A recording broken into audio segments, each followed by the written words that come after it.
Welcome back to another episode of the Hardcore Casual with your boy, Base the Kid. As always, please like and subscribe, share with a friend, a colleague, a relative, an associate, an enemy, any and all in between. It's appreciated.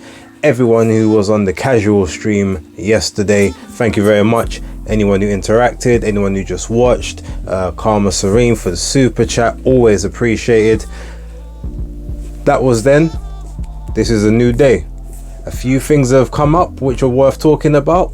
So, without further ado, let's get into it.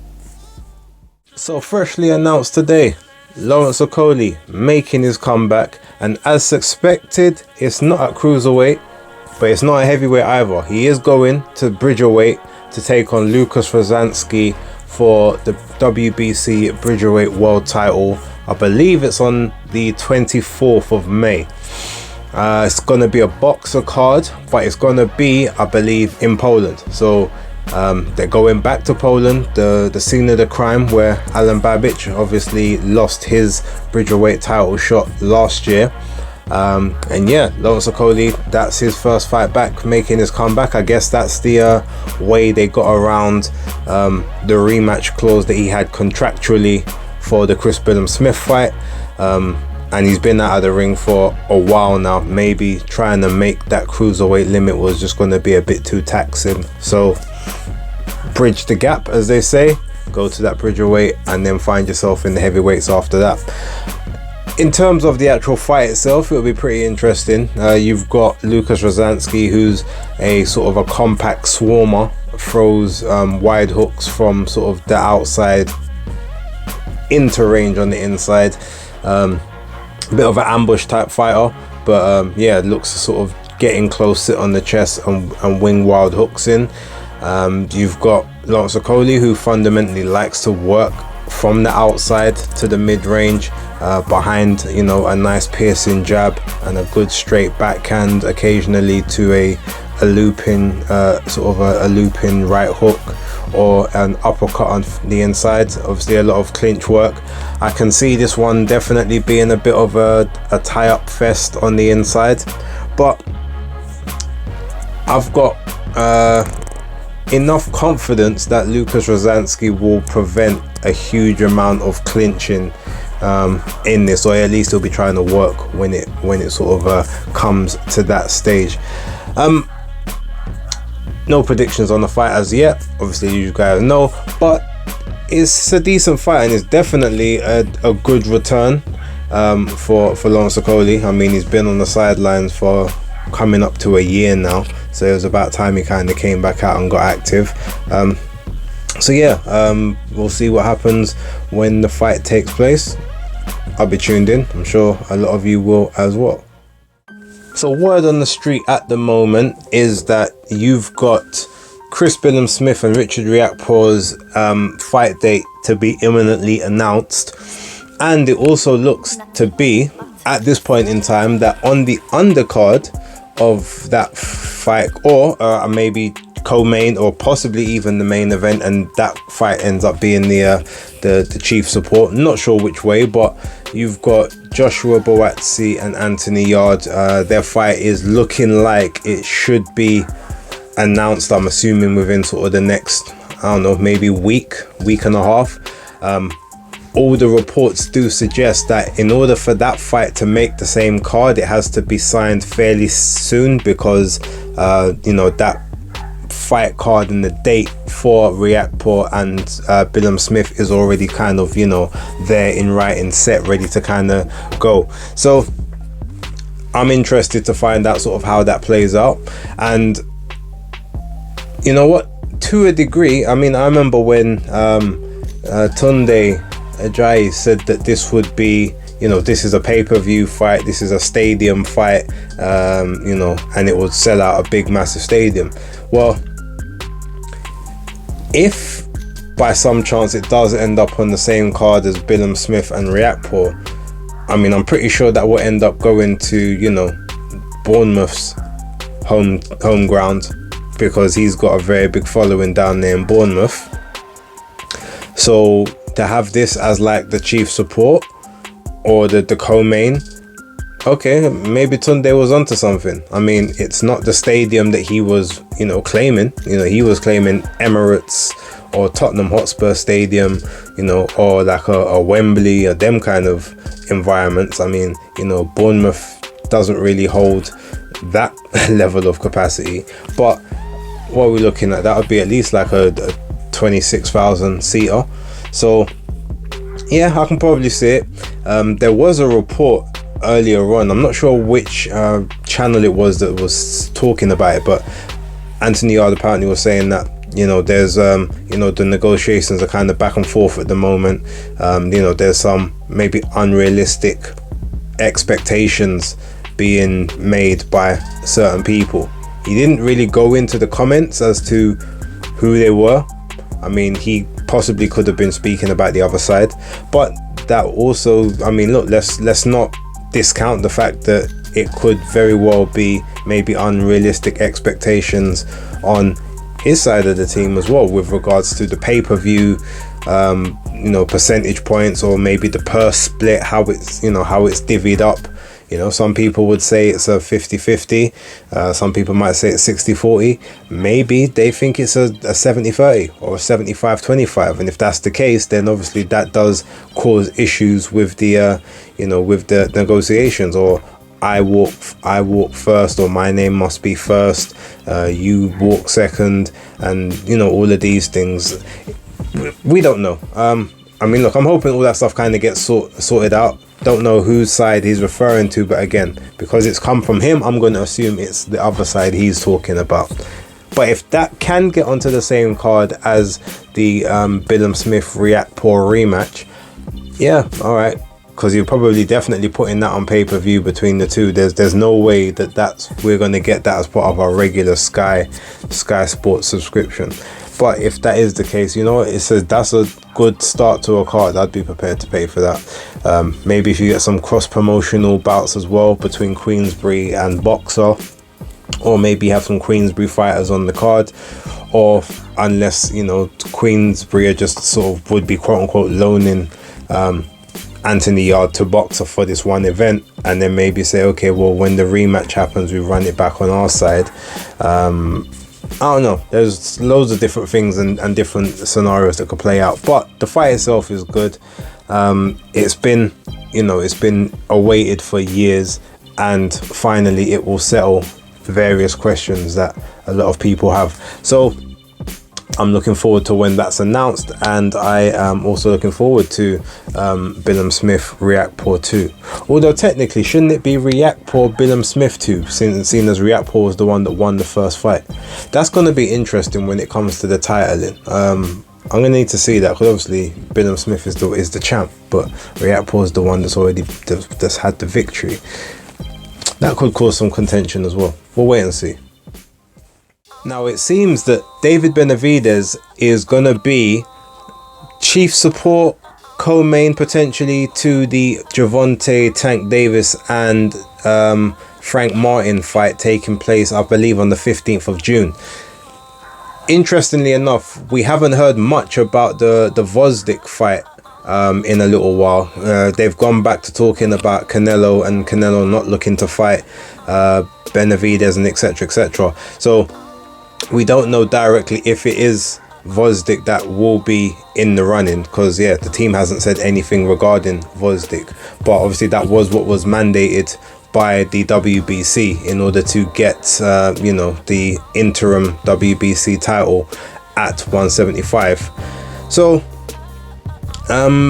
in terms of that, I mean, look, it does, I guess, bolster the card. You've got a couple of recognizable names on the card. Depending on, I guess, the rest of the card, that would be like a really good one. Would it be worthy of pay-per-view in the UK?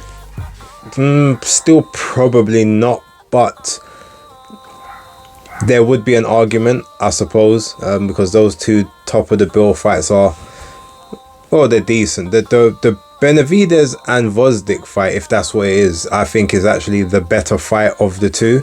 But unfortunately, that's a trade fight. That's not really a glamour, pay your money type fight. And then Gervonta Davis against Frank Martin. Frank Martin isn't a well-known commodity like that. So again, that's still not really a pay-per-view level fight, but because there is a quote-unquote, well, there's now a legit world title on the line for it, and Gervonta's just been on pay-per-view the last few years, you kind of have to grin and bear it, I suppose. So I mean, yeah, look, this whole lack of dates that the PBC is having on Prime Video is really telling now, when these two normally would have never been on the same card.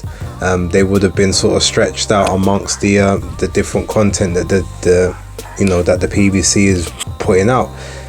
And it's a bit, it's weird, because you've got David Benavidez at this point, he's saying, like, ultimately he's being ducked by Canelo and everyone wants to see the Canelo fight and whatnot. But you went from headlining your last two events to now being on someone else's undercard, and you haven't even suffered a loss. So, this isn't like, oh, this is a Saudi, stat card with just mad, just a madness and a strong depth of fights throughout the entire card. Probably the next 2 to 3 fights on there, they might wheel out some of the OAPs from the PBC roster and maybe have one of their big up and coming stars against a really overmatched opponent. So I mean, that's I guess a bit of a fall from grace, and then that really can't help your market value when it comes to a potential Canelo Alvarez payday. But you know what? As long as he fights, as long as he's fighting Vosdik, I still give him ratings. I mean, if it's not Vosdik and it's ends up being someone else, if they're credible, cool. If they're just a run out, so to speak, then I don't know how I feel about that one. But that is that's something we'll kind of look at closer to the time once everything's announced. And I guess, speaking of things being announced, I mean, look, it hasn't been totally ratified. I know Eddie Hearn said, look, nothing's been confirmed. It's not anything that's guaranteed at this point, but you never know what's going to happen. But with regards to the 5v5, you've got potentially Filip Herovic taking on Daniel Dubois, and it will definitely look like Herovic will re-sign with Matchroom in some capacity, whether it's just a 1-fight deal, whether it's a 2 or 3 fights, not quite sure. But if that fight does go over the line, then yeah, that's a very strong addition to the card. I've got my feelings on who I actually think will win, but I'd have to wait until later on in the day to find out exactly. What I will say is, this new and improved Daniel Dubois, with the new mentality, with the license, the learner plates off, so to speak, and all that stuff, he could end up now becoming a much bigger force in the heavyweight division than we had seen and had been told about before. Still a bit robotic in his movements, still a bit sort of stiff and upright, but I'm sure that Don Charles is trying to work on some of his movements and some of his mechanics. And to be fair, he has looked pretty decent in his last fight. He showed heart, showed stamina, showed grit. The fight before that, while I don't really think he had a great performance against Alexander Usyk, he did, he didn't embarrass himself, maybe minus the last round. So yeah, I mean, Don Charles seems to be doing quite good work with him, and let's see how it continues. And obviously we've got to see what Filip Herovic brings to the table. I've never really been a big fan of Ronnie Shields as a trainer, but that's who he's decided to go with. And if Herovic has always got the equalizer, that rabbit punch. He can pull that out of the bag at any time from anywhere in the ring, and if he catches you with it, normally, that's when you find it very hard to stay on your feet. So let's basically wait and see what's kind of going to happen with that. And I guess the last thing to kind of talk about on this video is the comments from Canelo Alvarez, where he's kind of basically saying, look, if someone wants to pay me 150 to 200 million, I'll fight Benavidez tomorrow. And a lot of people are looking at that, you know, as a literal statement and saying, yeah, that's, you know, that's obviously ducking talk, etc. So Benavidez came back on Instagram and said something along the lines of, well, if I'm someone that brings nothing to the table, or I bring nothing, then why would you need 150 to 200 million to fight me? But you know, after maybe you get that 150 million, you can use that money to buy some nuts or something along those lines.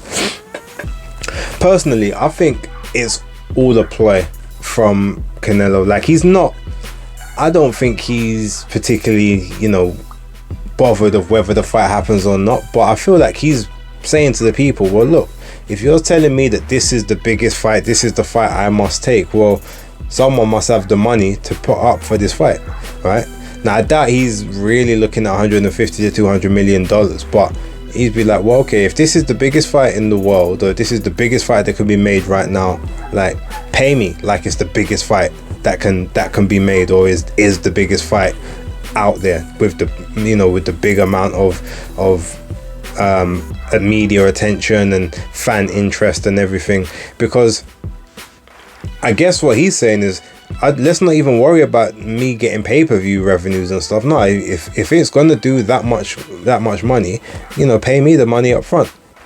And if it's not that big, then leave me alone. I feel like it's that one.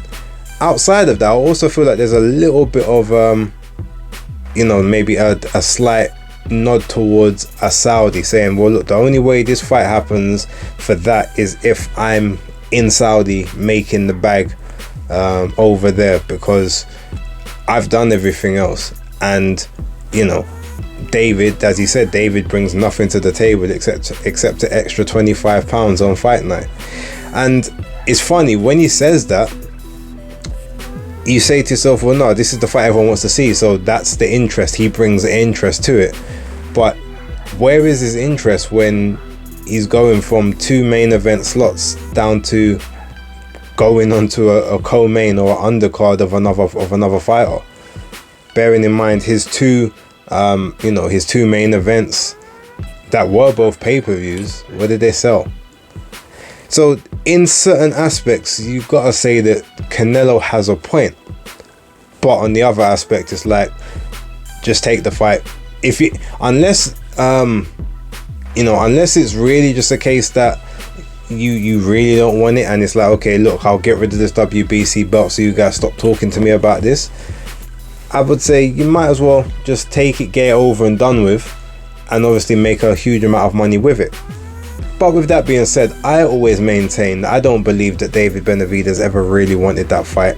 As I said, when Canelo was on the other side of the street, so to speak, him and his father couldn't shut up about Canelo Alvarez and how they want that fight and how he's the Mexican monster and he's the most avoided person.